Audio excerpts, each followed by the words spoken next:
any other player, and they could have worn them, and they could have been as limited or more accessible, and they would not have been as successful. It was what he was doing in the shoes. It was what he was doing.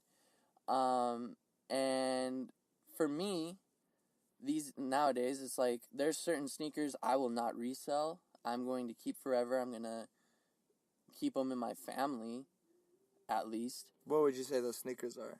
So, I have a pair of Flu Games that I got like a year and a half ago. On the release, the 2016 release, right? It was a week after they released online. And what happened was I was in Salt Lake City for a concert the night before the release, and I got to stay at it was our buddy Skyler. He had some place that we were staying at, and I said, hey, I'm into sneakers. He didn't really know the gravity of the situation. I'm like, can you drop me off at this place? And I'll wait in line. And he was like, okay. Waited in line, Salt Lake City, and Jordan Brand actually was doing this kind of re-release event to celebrate the Flu Game, the date of the Flu Game.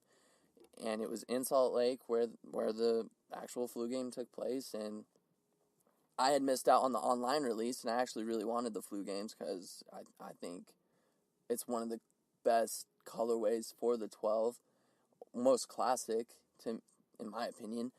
And I waited 4 hours in line, and I got a bunch of memorabilia that the sneaker boutique handed out. Jordan Brand had free food for everyone that came through. Even if you didn't buy anything and you just waited in line, you got free food.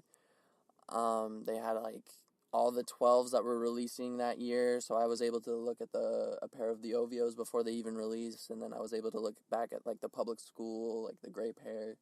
Clean colorway. Yeah. And so it was cool for me because of that experience that Jordan Brand threw. I grew up a soccer player. I didn't know much about the Flu Game. I know, he was sick. He played through it, and it was incredible, but I didn't grow up on that. But that experience, kind of solidified that, wow, it celebrates something that I like a lot, which is the sneaker culture. And it's like a good memory I have. And then what even solidified me not gonna get rid of those shoes at all was the fact that I was able to get my younger brother a pair of these Flu Game 12s in his size for Christmas later that year. And it was his first pair of Jordans, and he had been seeing me get into the sneaker game, and me and him have a very close relationship, and it's always like a monkey say, monkey do kind of thing, where he's following in my footsteps, generally for the better. But he was so happy Christmas Day opening those Flu Games, and we've worn them together to go to a movie and all that, and to me that's sentimental value that I think is a good reason for keeping the shoes nice. It's a good reason for holding on to them and not getting rid of them. But then on the other side, I have pairs of Jordans that I have one pair I haven't even worn. That Which ones?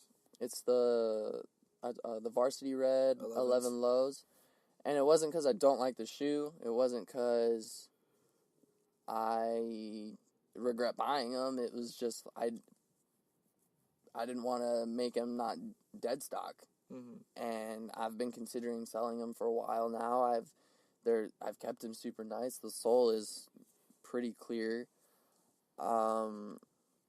Other than yellowing that happens naturally. But with that release, they didn't do any kind of blue tint on them, so it was like, already gonna yellow as soon as you walk around in them.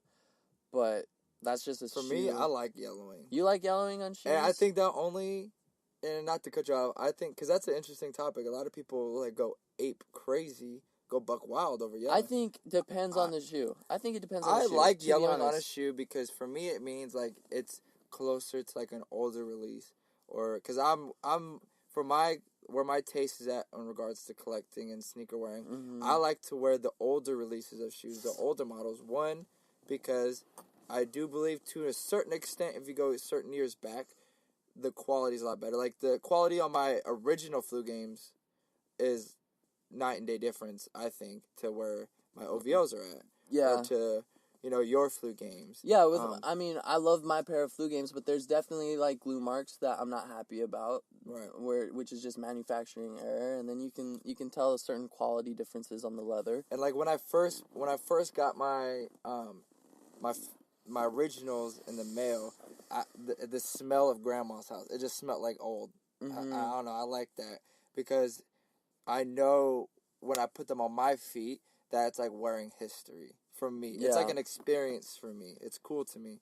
So for me personally, I like yelling on shoes because I like to, like, when I go out, even though most people, like, especially where the new collectors are at and the younger generation, it's like, oh, dude, they're old shoes. But for me, I think I'd say most old heads would agree too. Like the yellowing shows character, shows like you've had it for a long time. They're older release. For me personally, I think yellowing works with certain shoes. Mm-hmm. There's modern releases that have come out that I can see yellowing working out great for the shoe. Because to me, I understand what you're saying about character, but me personally, I think it's more of the aesthetic. For example, the Space Jams, I don't think a yellow sole goes with the colorway. Like, I think it clashes with that. Like, it still shows character, and if I see a hard yellow sole on a Space Jam, I'm gonna know it's at least the 2009 release. And I would love that. I would love that. And I know you would lose your mind, but I mean, I would understand it. I wouldn't put it down. But if I saw like the 16 release 16, I think. of the Space Jams, and if I saw a super yellow sole, to me it's just like, I don't know, it's just like there's not a sufficient reason for it. But going back to certain shoes that I feel like aesthetically yellowing would be fine on it. I think there's been certain NMDs that I've released where the outsole, the bottom, is like a clear, almost yellow translucent. Really? I didn't know that. So it's like, I think they did them, it might have been on like the Zebra Prime Knit NMDs. But to me, like, obviously when you first get them, that kind of milky outsole is going to look good. But then as you wear them, it's just going to be a different shade of that milky outsole, Yeah. And you can still kind of tidy them up, so that obviously if there's any black marks on them or anything like that, they'll look good. So, and then going back to the Yeezys, the Zebra Yeezys and the Beluga Yeezys, those gray ones, and the cream Yeezys. I feel like if that sole yellows over time, it's part of the aesthetic of the shoe. I have a pair of the cream Yeezys, and on the heel there's that glue mark, and it's already yellow. And so I think just over time, if they yellow from me wearing them, it's not going to be a deal breaker on how the shoe looks, Whereas, I've seen, those Jordan 72 and 10, those 11s. I've seen some where it's so yellow it looks like a black and yellow shoe. It really looks like it was purposely black and yellow. And so to me, it depends on the shoe and how it fits with the aesthetic. But that's enough on our little tangent on shoe yellowing. But do you want to wrap this one up? Because I wanted to hit on a couple more. What else? Guys, we got some great topics for you. Let me tell you. We have a lot to think about, and we got a lot on our mind about. We didn't even cover resellers that much. We didn't talk about the new generation of sneakerheads and what they're doing to the game. I think that's fine for another episode. Yeah, that's That we can go on and on about that.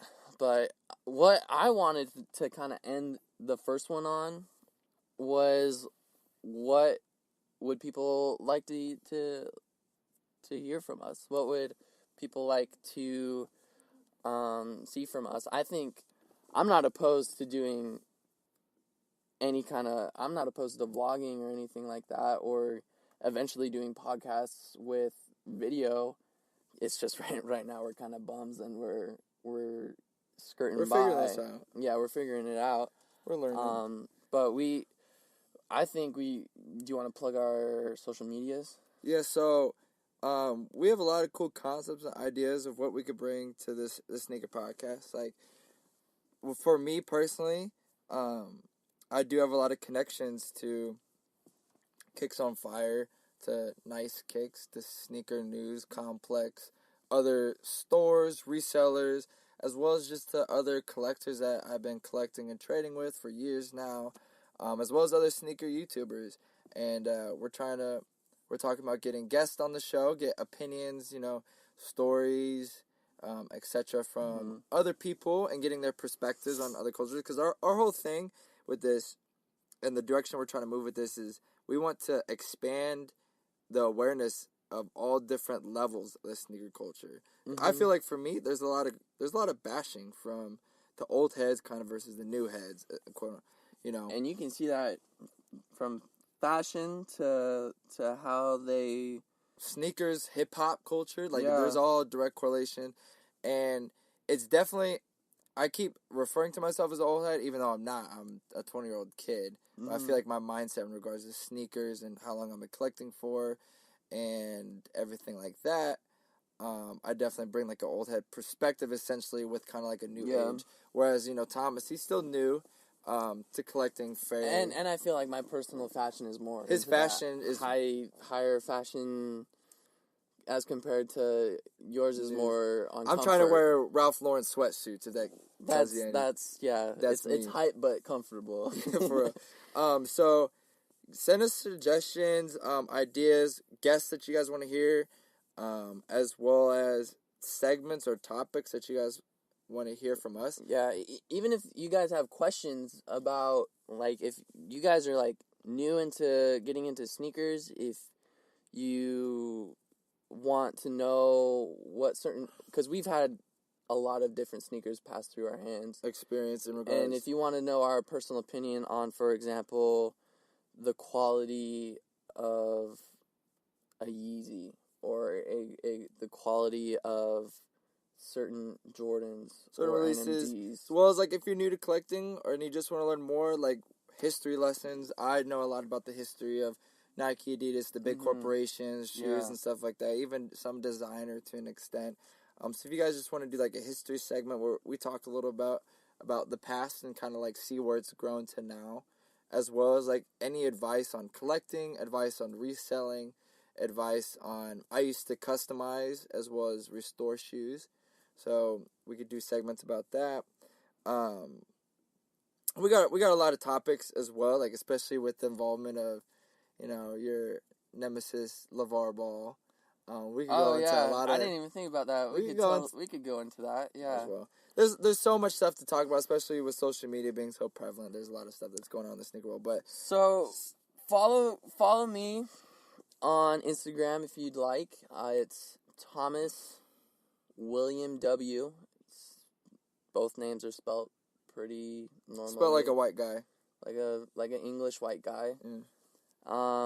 And then, should I plug my Snapchat? My Snapchat's pretty funny. Yeah, go ahead. I think I'll have to go through and do some edits on my Snapchat so that people can just follow me whenever. But, my Snapchat is tom.will, but it's spelled THOM.WILL, all lowercase. The dot's a period, in case you were wondering. But I pretty much Snapchat Levi all day long. On his story. On my story. We essentially live together. we've been living together for about a year, I would say.